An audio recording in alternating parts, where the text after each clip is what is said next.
Sekarang kita akan membahas tentang tahap ketiga dalam glikolisis. Pada tahap sebelumnya kita sudah memiliki gliseraldehid 3-fosfat ya. Nah, pada tahap ketiga ini kita akan mengkonversi GAP menjadi molekul yang berenergi tinggi, yaitu ATP serta NADH dan pirufat ya. Yang bila masuk ke dalam mitokondria, NADH dan pirufat ini akan dikonversi menjadi ATP dalam jumlah yang lebih banyak daripada yang dihasilkan pada proses glikolisis. Nah, pada reaksi ke-6, molekul GAP ini akan diubah menjadi molekul yang lebih reaktif dan berenergi tinggi dengan katalis enzim gliseraldehid 3-fosfat dehidrogenase ya. Nah, pada gambar ini hanya diperlihatkan satu molekul GAP saja. Sebenarnya ada dua molekul GAP ya. Untuk satu molekul glukosa akan dihasilkan dua molekul GAP. Jadi sampai tahap 3 ini dari reaksi 6 sampai reaksi ke-10 itu harus dikali 2. Nah, sekarang kita lihat reaksi ke-6 ini ya. GAP berfungsi sebagai substrat bagi enzim gliseraldehid 3-fosfat dehidrogenase. Nah, ini ingat ya, kalau ada dehidrogenase biasanya ada NAD+ yang merupakan koenzim pada keadaan teroksidasi. Jadi molekul NAD+ inilah yang akan direduksi pada reaksi ini. Jadi NAD+ ya merupakan koenzim untuk enzim GAP dehidrogenase. Jadi NAD+ ini membantu reaksi katalisis oleh GAP dehidrogenase. Jadi ingat ya, di materi sebelumnya kalau ada dehidrogenase, salah satu koenzimnya biasanya NAD ya. Nah, kemudian kita juga punya ortofosfat. Jadi yang terjadi pada reaksi ini, hidrida di sini akan ditransfer ke NAD+, menghasilkan NAD dalam NADH ya dalam bentuk terreduksi. Kemudian ortofosfat ini akan pindah ke sini ya, menghasilkan 1,3 bisfosfogliserat. Jadi ini nanti fosfornya ada 2 ya, pada posisi C1 dan C3, jadi namanya 1,3 bisfosfogliserat ya, atau 1,3 BPG. Dan proton di sini dihasilkan dari ortofosfat. Nah, pada reaksi selanjutnya yaitu reaksi ke-7 ya, adalah reaksi konversi 1,3 bisfosfogliserat menjadi 3 fosfogliserat dengan menghasilkan ATP ya. Karena ini tadinya hanya harus 2, jadi menghasilkan 2 ATP. Nah, sekarang kita lihat mengapa dari glukosa melalui banyak tahap reaksi untuk akhirnya sampai ke molekul 1,3 bisfosfogliserat ya. Pada bahasan bab sebelumnya sudah didiskusikan ya bahwa molekul ini memiliki potensial transfer fosfat yang sangat tinggi dibandingkan ATP. Ya, kalau ingat ada grafik ya, PEP atau fosfoinol pirufat itu yang paling besar, kemudian keduanya 1,3 BPG ini, baru ke 4 apa kelima baru ATP ya. Jadi molekul ini ya, molekul 1,3 bifosfogliserat ini dapat mentransfer gugus fosfatnya ke ADP untuk menghasilkan ATP. Nah, enzim yang menghasilkan transfer gugus fosfat itu namanya kinase. Nah, di sini karena substratnya fosfogliserat, jadi namanya enzimnya fosfogliserat kinase. Sampai tahap ini kita sudah menghasilkan dari satu molekul glukosa menghasilkan 2 molekul ATP dan 2 molekul NADH. Nah, tapi karena pada tahap pertama sudah kita memakai ya sebagai DP gitu ya, sebagai investasi 2 molekul ATP, maka net reaksinya sampai saat ini menghasilkan hanya 2 molekul NADH. Oke, pada 3 reaksi berikutnya kita akan mendapatkan tambahan ATP dalam bentuk modal molekul pirufat ya. Jadi pirufat yang dihasilkan dari substrat 3 fosfogliserat ini dalam 3 tahapan reaksi. Nah, pada reaksi ke-8 enzim yang disebut fosfogliserat mutase ya akan mengkatalisis transfer grup fosforil dari atom C nomor 3 ya, dari 3 fosfogliserat ini mentransfer ke atom kedua dari 2 fosfogliserat ya. Yang tadinya di C nomor 3 ditransfer ke sini ya, ke C nomor 2 sehingga dari 3 fosfogliserat menjadi 2 fosfogliserat ya. Enzim mutase ya, dari kata mutasi, memfasilitasi transfer gugus dari satu atom karbon di dalam satu molekul ke karbon yang lain. Beda dengan kinase. Kalau kinase itu mentransfer suatu gugus fosforil ke molekul yang lain. Nah, tahap selanjutnya adalah tahap penggunaan enzim enolase ya. Dari yang tadi ini 1 ini menjadi enol ya, suatu enol ya. Nah, ini mengubah 2 fosfogliserat ya menjadi fosfoenol pirufat ya. Jadi ingat ya, fosfoenol pirufat ini memiliki potensial transfer fosfor yang sangat tinggi sehingga si PEP ini ya, fosfoenol pirufat ini akan lebih mudah mentransfer gugus fosforilnya ke ADP ya, ke ADP sini ya, untuk menghasilkan ATP ya. Karena ini ada transfer gugus fosforil, maka namanya pirufat kinase ya. Ada kinase, pirufat kinase ya. Jadi sampai tahap ini akan dihasilkan tambahan 2 molekul ATP dan juga sebagai hasil akhirnya juga 2 pirufat. Sehingga net keseluruhan reaksi glikolisis ini menghasilkan 2 NADH, 2 ATP, dan 2 pirufat. Ya, kita lihat overview dari keseluruhan reaksi glikolisis ya. Tahapan pertama itu terdiri dari 3 reaksi ya, yang tujuannya itu untuk membuat suatu struktur glukosa yang berenergi tinggi yang juga tidak bisa lagi keluar sel ya, sehingga diperangkap. Nah, ini ada 3 macam reaksi ya. Yang pertama fosforilasi dari glukosa ke glukosa 6 fosfat. Di sini karena fosforilasi ya harus ada sumber fosfatnya. Sumber fosfatnya ini dari ATP ya. Kemudian tahapan kedua dari glukosa 6 fosfat harus diubah dulu menjadi fruktosa 6 fosfat ya, supaya nanti kita mendapatkan molekul yang simetri ya dengan bantuan isomerase ya, yang namanya fosfoglukosa isomerase. Nah, selanjutnya supaya menghasilkan fruktosa 16 bis fosfat ya, ini satu lagi ada reaksi ketiga, reaksi fosforilasi yang mengkonsumsi ATP ya. Jadi di tahap pertama ini akan dihasilkan molekul yang berenergi tinggi dan juga polar sehingga tidak bisa keluar lagi ke dalam sel ya. Nah, ini namanya produk dari tahap 1 ini fruktosa 16 bis fosfat karena ada 2 fosfat di sini.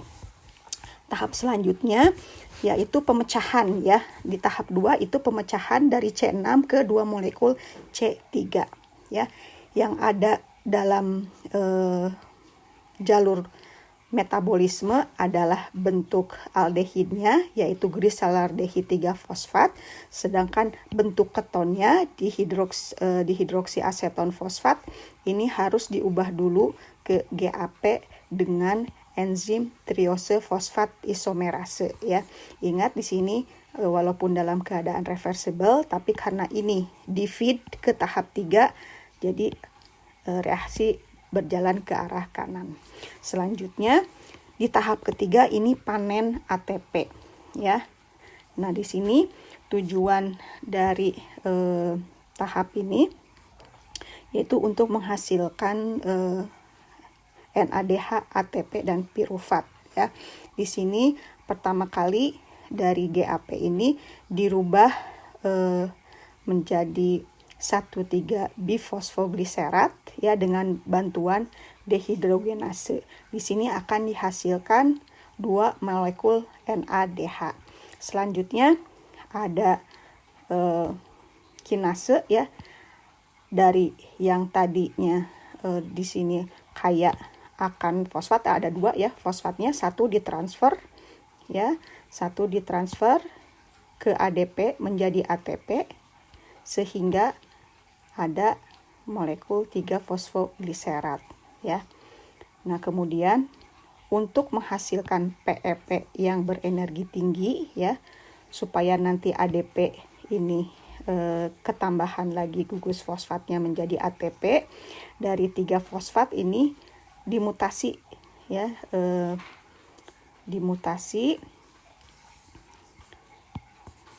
gugus fosforilnya dari posisi C2 ke dari posisi C3 ke C2, ya.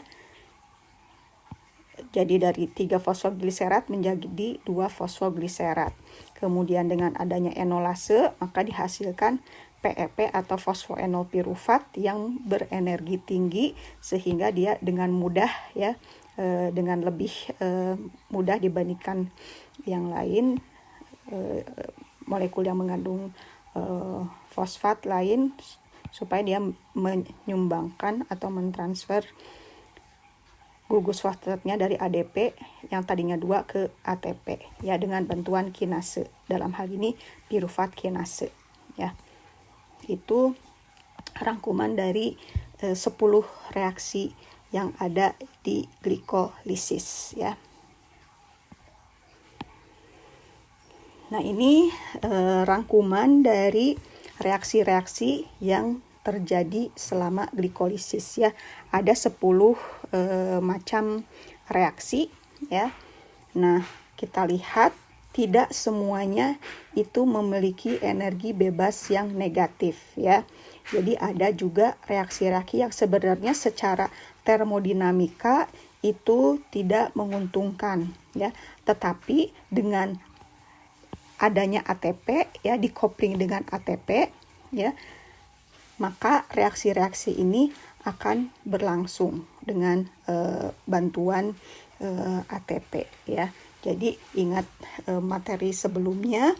Jadi reaksi yang tidak favorable secara termodinamika tetap dapat terjadi karena energi bebas itu fungsi keadaan, ya. Jadi yang keadaan awal dan akhir gitu, ya, yang penting. Jadi sume total keseluruhannya itu delta G-nya negatif. Jadi reaksinya secara termodinamika dapat berlangsung.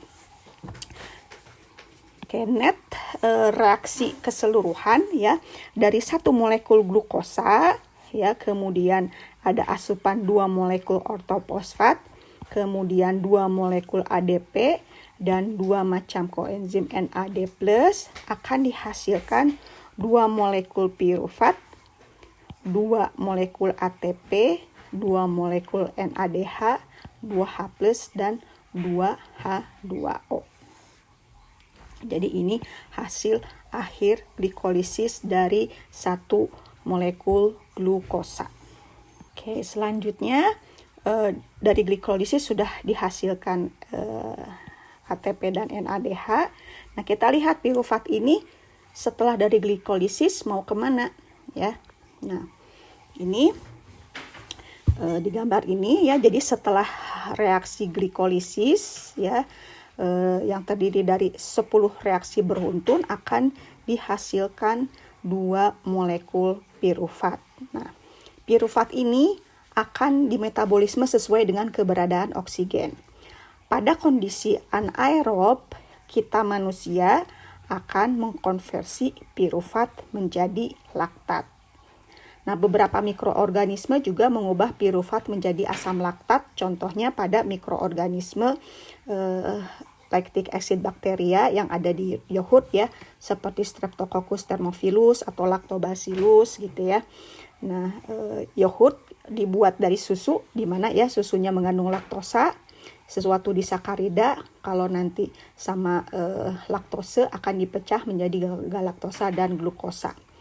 Tapi ada juga mikroorganisme yang lain, contohnya ragi ya. Contohnya ragi, salahnya Saccharomyces cerevisiae ini tanpa adanya oksigen akan menfermentasi gula menjadi alkohol ya.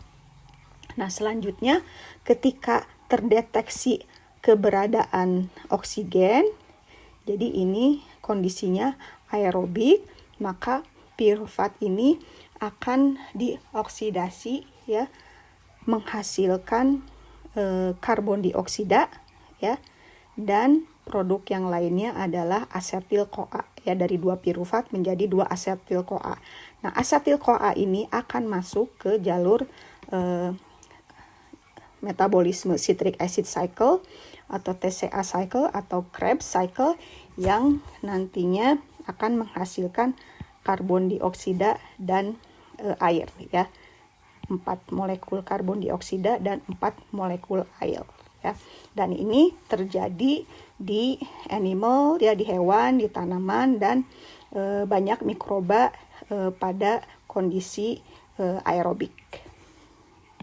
Oke, selanjutnya kita akan membahas tentang bagaimana koenzim NAD+ yang digunakan ya dalam proses glikolisis ini. Kan koenzim NAD+ itu digunakan dan tidak ada yang benar-benar diregenerasi ya pada akhirnya. Itu berarti bahwa tanpa beberapa jenis proses lain yang meregenerasi koenzim ini, jumlah NAD+ terbatas di dalam sel yang pada akhirnya habis. Jadi harus ada suatu mekanisme yang mempertahankan keberadaan NAD+ di dalam sel. Nah, untuk meregenerasi molekul NAD+ ini ya, dan menjaga supaya semua proses yang membutuhkan NAD+ terus berjalan, sel ini memetabolisme molekul pirufat ya. Dalam kondisi aerobik, molekul pirufat bergerak ke mitokondria untuk menjalani dekarboksilasi pirufat dan siklus asam sitrat ya, untuk meregenerasi NAD+ dan menghasilkan lebih banyak ATP. Nah, tetapi dalam kondisi anaerobik, sel menggunakan proses yang dikenal sebagai fermentasi untuk meregenerasi molekul NAD+ ya. Ini juga sudah tadi dijelaskan sedikit di awal materi ini ya. Nah, meskipun ada banyak proses fermentasi, ada 2 yang paling umum, yaitu fermentasi etanol dan fermentasi asam laktat. Nah, sel ragi dan beberapa organisme lain ini merupakan fermentasi etanol ya, atau disebut juga fermentasi alkohol. Nah, dalam proses 2 tahap ini, pirufat pertama-tama mengalami proses dekarboksilasi ya, yang dikatalisis oleh enzim yang namanya pirufat dekarboksilase. Nah, dalam proses ini tiamin pirofosfat digunakan sebagai koenzim. Ini menghasilkan molekul karbon dioksida dalam bentuk gas dan asetaldehid. Nah, kemudian asetaldehid ini akan mengalami proses tahap kedua, di mana alkohol dehidrogenase mentransfer gugus hidrida ke substrat dari molekul NADH ini, ya. Jadi NADH ini diproduksi selama glikolisis untuk membentuk molekul etanol dan meregenerasi NAD+. Jadi dari NADH kemudian ada gugus hidridanya, ya. Jadi nanti dari molekul NADH ini akan menghasilkan etanol dan NAD+. Karena dua molekul pirufat yang memasuki fermentasi, jadi maka akan ada dua molekul NAD+ yang diregenerasi, ya. Dalam reaksi net di sini tidak dituliskan NAD-nya, ya, karena habis dipakai gitu, ya. Yang tadinya dari glikolisis kemudian nanti habis dipakai, ya. Nah, fermentasi yang kedua adalah fermentasi laktat. Banyak organisme lain selain sel bakteri dan sel eukariot, termasuk sel kita sendiri, menggunakan cara fermentasi kedua ini yang disebut fermentasi asam laktat. Ini adalah proses satu tahap, ya, satu langkah yang dikatalisis oleh laktat dehidrogenase. Dalam proses ini NADH, ya, akan dioksidasi, ya, dan ion hidridanya dipindahkan dari pirufat, ya, dari pirufat ini ke sini, ya, untuk membentuk molekul laktat, ya. Jadi di sini dari NADH dalam bentuk tereduksi akan menghasilkan NAD+ dalam bentuk teroksidasi, ya. Nah, langkah ini terjadi 2 kali, ya, sehingga 2 NAD+ akan di-recycle, ya, akan dihasilkan kembali.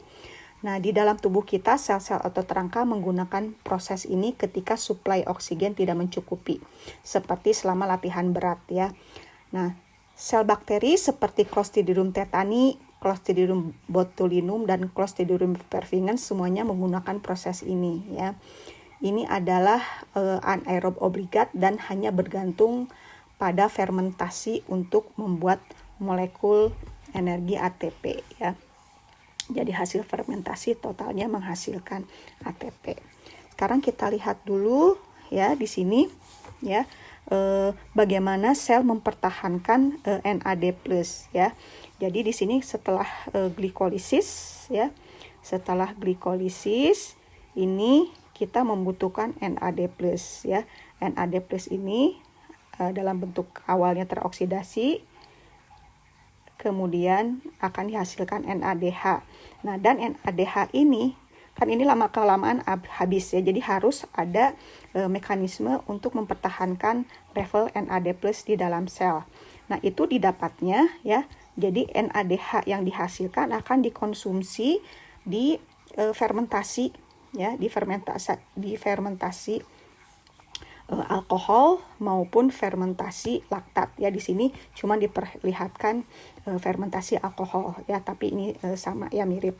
Jadi NADH yang dihasilkan dari glikolisis akan dikonsumsi oleh fermentasi laktat atau fermentasi etanol menghasilkan NAD+, dan keberadaan NAD+ ini juga terus akan dikonsumsi lagi di glikolisis. Begitu seterusnya sehingga NAD+-nya tidak habis, ya, karena adanya proses fermentasi laktat, ya. Kalau di kita laktat, kalau di organisme yang lain fermentasi alkohol, itu yang akan mensuplai kebutuhan NAD+ dalam proses glikolisis, ya. Oke.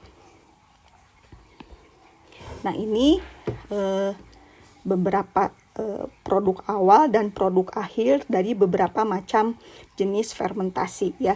Dari glukosa itu menjadi laktat, contohnya, ya, dari laktat itu nanti bisa lebih lanjut difermentasi menjadi asetat, ya. Kemudian untuk fermentasi etanol dari glukosa menjadi etanol, kemudian etanol bisa difermentasi lebih lanjut menghasilkan asetat dan lain sebagainya, ya.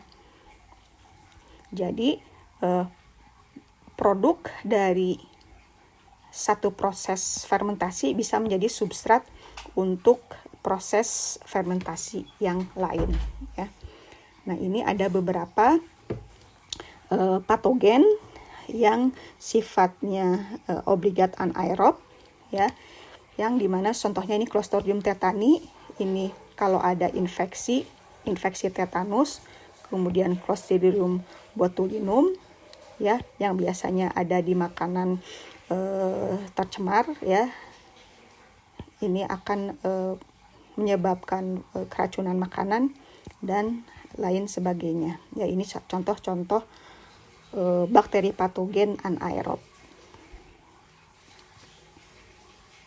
Oke ya, kita sudah bahas tentang glikolisis dari glukosa ya. Tetapi kenyataannya kita asupan makan kita bukan hanya nasi gitu ya, bukan hanya nasi yang polimernya itu terdiri dari monomer glukosa. Tapi kita juga kadang makan susu ya, minum susu atau makan buah-buahan ya yang banyak mengandung sukrosa. Nah, itu bagaimana sih metabolismenya? Oke, metabolismenya kita lihat ya. Ada titik masuk untuk beberapa jenis gula yang lain. Ya. Ada 3 macam monosakarida yang paling umum yang merupakan bagian dari makanan manusia ya. Ada glukosa, ada fruktosa, dan ada galaktosa. Tidak seperti glukosa, fruktosa dan galaktosa sebenarnya tidak memiliki jalur katabolitik sendiri. Sebaliknya, sel kita ini mengubah fruktosa dan galaktosa menjadi metabolit glikolitik ya, yang ada di jalur glikolisis ya, sehingga bisa langsung memasukkannya ke dalam glikolisis untuk sintesis pirufat dan ATP. Jadi kalau galaktosa ini akan dikonversi menjadi glukosa 6-fosfat ya, yang setelah dikonversi maka dia langsung masuk ya. Jadi titik masuknya bukan dari sini ya, tetapi dari reaksi yang kedua ya. Kemudian kalau monosakaridanya fruktosa, kalau misalnya ada di jaringan adipus ya, adiposa, dia langsung masuknya ke fruktosa 6-fosfat ya, baru langsung masuk ke jalur glikolisis seperti glukosa. Nah, kalau untuk fruktosa ya dapat mengikuti salah satu dari 2 jalur. Ya, bisa kalau di jaringan adiposa itu masuknya dari sini. Tetapi kalau di liver itu di dalam sel hati molekul fruktosa itu akan masuk ke tahap kedua ya.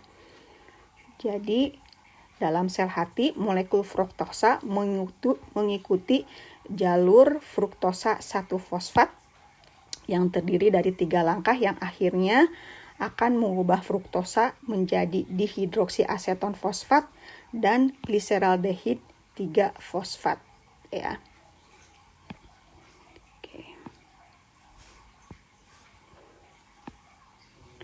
Nah, bagaimana dengan laktosa ya? Laktosa adalah disakarida yang ditemukan dalam susu ya, dalam produk susu ya, seperti keju, krim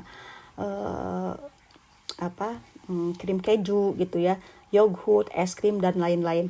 Nah, ketika kita menelan sumber makanan yang mengandung glukosa ini, laktosa ini, maka masuk ke dalam tubuh itu akan digest oleh enzim yang namanya laktase ya.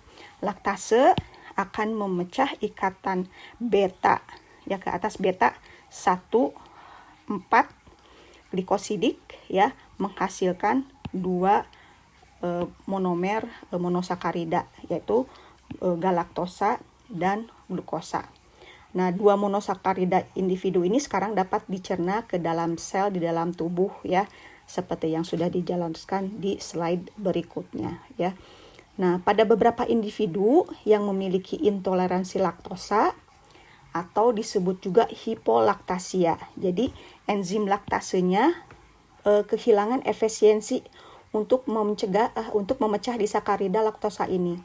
Jadi ketika mereka memakan laktosa itu karena laktasenya efisiensinya menurun, jadi laktosanya itu menumpuk di lumen usus kecil ya, dan ini menyebabkan masalah pencernaan ya. Jadi ada tekanan, terus ada perut kembung ya, kemudian masalah pencernaan karena tidak mampu untuk menyerap nutrisi seperti protein dan lipid, dan biasanya juga diare ya. Nah ini masalah ini disebabkan oleh bakteri ya, sebanyak mungkin triliunan sel bakteri yang ditemukan di usus kita ya. Sel bakteri ini memecah laktosa melalui fermentasi asam laktat ya. Karena tadi kalau orang normal laktosanya akan langsung di digest oleh laktase, akan dipecah oleh laktase menjadi galaktosa dan glukosa dan langsung masuk ke jalur metabolisme glikolisis. Nah, di usus kita itu ada bakteri ya, ada bakteri yang bisa memecah laktosa yang tidak terdegradasi tadi ya melalui fermentasi asam laktat ya. Sehingga di lumen usus itu konsentrasi laktat akan meningkat ya, sehingga tercipta lingkungan yang hipertonik. Kalau ada hipertonik, jadinya airnya akan mengalir ke lumen dari usus ya, kemudian menyebabkan tinja itu menjadi encer, jadi diare ya. Nah, selain itu bakteri ini juga memproduksi dan melepaskan gas metana dan hidrogen ya, yang dapat menyebabkan peningkatan tekanan. Jadi efek gabungan dari penumpukan gas dan diare ini dapat menurunkan kemampuan usus untuk menyerap nutrisi ya. Jadi versi intoleransi laktosa ini jauh lebih parah. Itu ada versinya namanya galaktosemia klasik ya. Ini ditandai dengan ketidakmampuan untuk memecah galaktosa monosakarida. Jadi individu yang mengalami galaktosemia klasik ya, dia dapat memecah glukosa ya menjadi laktosa dan galaktosa ya. Tetapi mereka tidak dapat benar-benar mencerna galaktosa ini lebih lanjut. Karena pemecahan laktosa ini ya akan menyebabkan peningkatan konsentrasi galaktosa. Jadi ini juga merupakan salah satu bentuk intoleransi laktosa. Ini disebabkan ya, intoleransi ini salah satunya akibat mutasi pada gen yang mengkode galaktosa 1-fosfat uridyl transferase ya. Itu ada enzim yang digunakan dalam jalur interfeksi galaktosa menjadi glukosa ya. Nah, pada individu dengan galaktosemia klasik ini kedua gen pada pasangan kromosom homolog ini bermutasi atau hilang ya. Jadi penyakit resesif autosom. Jadi meskipun sel dapat mengubah galaktosa menjadi galaktosa 1-fosfat, tapi jalur interkonversinya tidak dapat berlanjut lebih jauh ya, sehingga terjadi penumpukan galaktosa dan galaktosa 1-fosfat. Nah, selain itu dengan meningkatnya konsentrasi galaktosa, ada yang enzim yang disebut aldosa reduktase ini mulai mengubah galaktosa menjadi galaktitol. Ketika konsentrasi galaktitol ini meningkat di dalam sel, ini dapat menciptakan lingkungan yang hipertonik ya, yang dapat menyebabkan sel membengkak dengan air ya. Nah, hal ini menyebabkan banyak masalah termasuk katarak ya.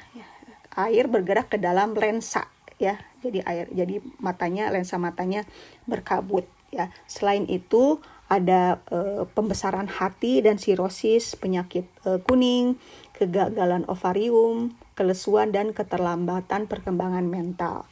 Ya, oleh karena itu orang yang menderita lactose intolerance itu betul-betul nutrisinya harus dijaga. Oke, selanjutnya kita akan membahas mengenai bagaimana pengendalian glikolisis, ya. Jadi glikolisis ini harus diatur secara ketat di dalam sel-sel tubuh kita. Jadi meskipun semua sel itu menggunakan glikolisis untuk menghasilkan molekul energi ATP, banyak sekali sel, jadi banyak sel menggunakan glikolisis juga untuk tujuan yang lain, ya. Itu ada kalau kita membahas tentang apa yang terjadi di sel liver, ya. Nah, sekarang kalau untuk pembahasan di mata kuliah ini, kita hanya akan fokus ke sel otot, ya. Nah, sel otot, ya, ini bertanggung jawab untuk memungkinkan kita melakukan gerakan seperti berjalan, berenang, gambar, dan lain-lain, ya. Nah, kontraksi otot ini terjadi karena adanya aksi dari molekul ATP, ya, yang berkontraksi dengan filamen aktin miosin, ya. Jadi kontraksi filamen aktin miosin itu butuh ATP. Oleh karena itu tujuan utama glikolisis di dalam jaringan otot ini adalah untuk menghasilkan molekul ATP. Nah, ada di dalam jalur metabolisme glikolisis ini ada 3 poin regulasi, ya. Dan poin ini adalah enzim-enzim yang mengkatalisis langkah-langkah yang tidak dapat diubah dalam jalur glikolitik, ya. Jadi enzim itu adalah PFK, ya, fosfofruktokinase, heksokinase, dan pirufat kinase, ya. Nah, sekarang kita mulai dengan ini, ya, fosfofruktokinase, pengatur glikolisis yang paling penting, ya. Nah, ini pengaturan ini dipengaruhi oleh muatan energi sel, ya. Masih ingat, ya, di bahasan metabolisme juga sudah disinggung sedikit, ya. Jadi muatan energi sel ini mengacu pada rasio ATP terhadap AMP. Ketika ATP berlimpah, seperti halnya ketika sel-sel otot kita diam, ya, pada saat beristirahat, ya, muatan energinya akan tinggi karena ATP-nya tidak dipakai, ya. Jadi rasio ATP terhadap AMP ini ATP-nya yang tinggi. Nah, ini si ATP ini akan mengikat pada situs alosterik dari fosfofruktokinase, sehingga ini efeknya feedback negatif, ya, akan menghambat kerja PFK. Kalau ATP-nya tinggi, PFK-nya terhambat sehingga proses selanjutnya tidak dapat berlangsung, ya.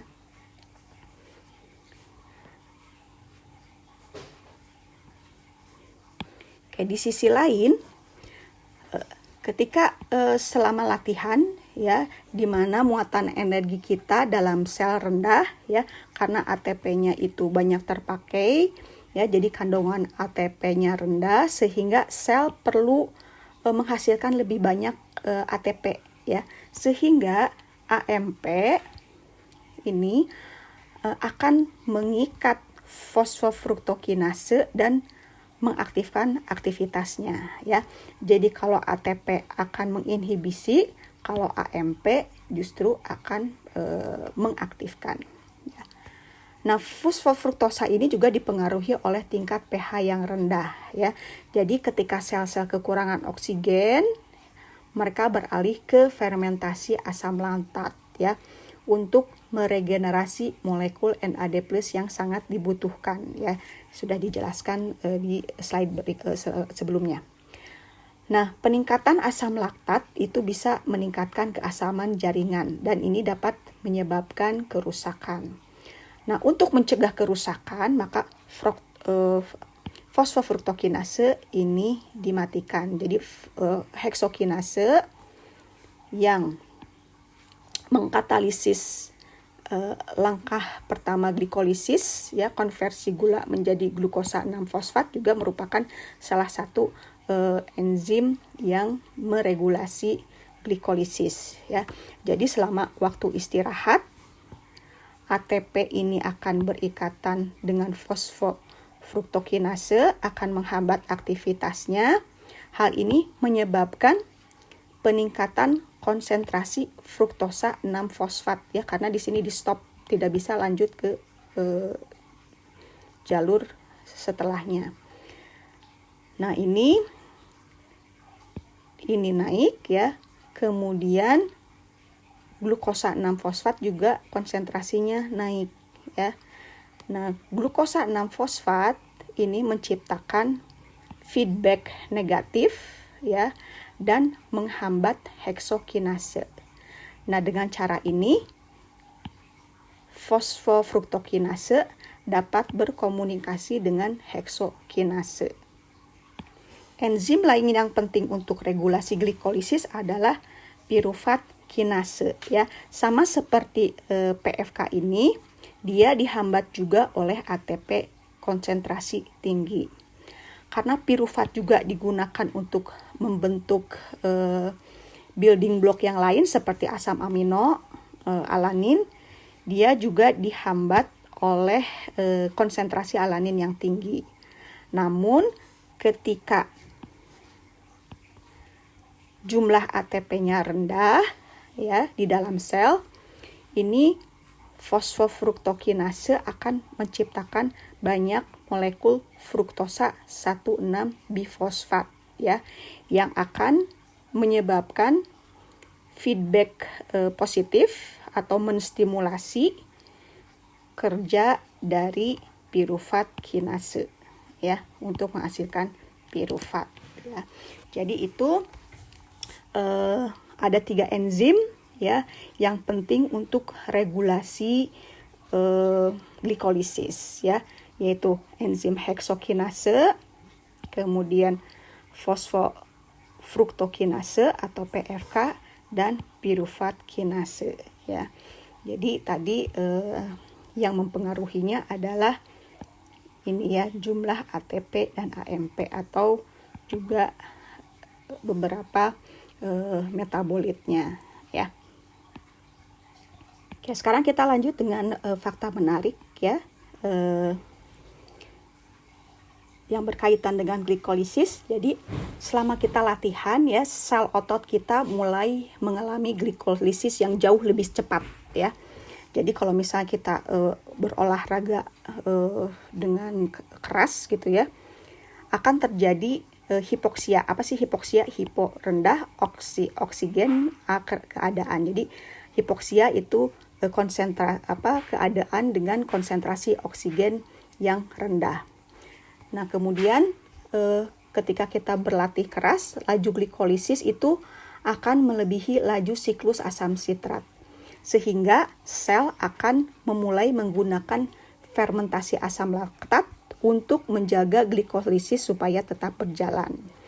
Nah, karena adanya fermentasi asam laktat ini akan membangun keasaman, ya. Jadi environment-nya menjadi asam yang akan menyebabkan proses glikolisis terhenti, ya. Nah, seiring waktu, daya tahan kita terhadap beberapa olahraga tertentu ini meningkat, ya. Dan ini sebagian disebabkan oleh molekul yang dilepaskan oleh sel yang disebut faktor transkripsi penginduksi hipoksia, ya. Jadi molekul ini yang merupakan faktor transkripsi ini HIF1 ini akan menginduksi hipoksia. Nah, faktor ini akan merangsang ekspresi gen yang mengkode berbagai enzim glikolitik dan transfer glukosa, ya. Nah, selain itu faktor ini merangsang molekul lain yang disebut juga faktor endotel pertumbuhan vaskular FGEF ya, yang menginduksi pertumbuhan pembuluh darah yang baru ya. Hal ini memastikan bahwa dari waktu ke waktu tempat-tempat yang sulit dijangkau itu dengan jumlah pembuluh darah yang terbatas akan mengalami vaskularisasi ya. Nah, di sel tumor ya, di sel kanker ini sama seperti keadaan tadi ketika kita melatih sel otot kita ya, menggunakan mekanisme yang sama juga. Karena sel kanker itu tumbuh dengan cepat, sama seperti ketika keadaan kita berolahraga dengan keras gitu ya. Nah, sel kanker tumbuh dan membelah dengan cepat sehingga membutuhkan glukosa dalam jumlah yang cukup untuk membentuk ATP. Nah, ini mereka menggunakan molekul HIF1 ini dan FGE ini untuk memastikan bahwa kebutuhan energi mereka terpenuhi ya. Nah, atas dasar ini ya, di mana sel tumor itu aktivitas glikolisisnya sangat tinggi ya, maka ini bisa digunakan untuk mendeteksi keberadaan kanker, sel kanker di dalam tubuh ya. Nah, dengan memakai positron emission tomografi ya, nah kita diinfus dengan gula analog ya, yang bisa masuk ke dalam metabolisme tapi tidak dicerna gitu ya di dalam tubuh ya. Jadi ini aman. Jadi setelah diinfus ya ke dalam tubuh, kemudian ditunggu ya selama beberapa jam supaya beredar ke seluruh tubuh, terus dilihat ya, kemudian dilihat mana posisi-posisi mana saja yang terlihat ada tumpukan dari molekul ini ya. Molekul ini biasanya ditandainya dengan bisa radioaktif atau sesuatu yang berfluoresens ya. Nah, ini dilihat ya, di sebelah kiri ini sebelum treatment ya, sebelum treatment dengan obat tertentu ya. Kemudian yang ini sesudah treatment ya. Ya, di sini dilihat ya, terlihat ada signal yang kuat yang menandakan di sini ada aktivitas glikolisis yang tinggi ya. Itu juga bisa menunjukkan bahwa di sini adalah letak tumornya ya, di sini ya letak tumornya. Ya, ada di ginjal juga ada. Nah, setelah treatment dengan obat di sini contohnya tirosin kinase inhibitor ya. Di sini terlihat setelah treatment tidak ada lagi uptake dari si molekul ini ya, molekul gula analog ya, FDG ya, yang menandakan bahwa tidak ada metabolisme di sini ya. Jadi jalur pembuangan ini salah satunya di bladder juga ya. Jadi kalau pembuangan zat-zat yang tidak diperlukan tubuh kan ke urin ya, ke bladder. Nah, di sini ada, pada awalnya ini nggak ada ya, ini berarti dikeluarkan ya si gula tadi karena kelebihan tidak dipakai. Nah, ini tumor yang di sini hilang tapi di sini ada ya, di kidney ini masih ada ya, tetapi tumor di sini hilang. Di sini di ginjal tetap ada karena memang di situ di metabolisme dulu untuk seterusnya dibuang ya. Jadi dengan memanfaatkan sifat dari tumor sel yang metabolisme glikolisisnya tinggi ya, dengan menggunakan gula analog yang memiliki ini ada tagging ya yang bisa berfluoresen. Jadi keberadaan tumor itu dapat dilihat ya di dalam tubuh kita.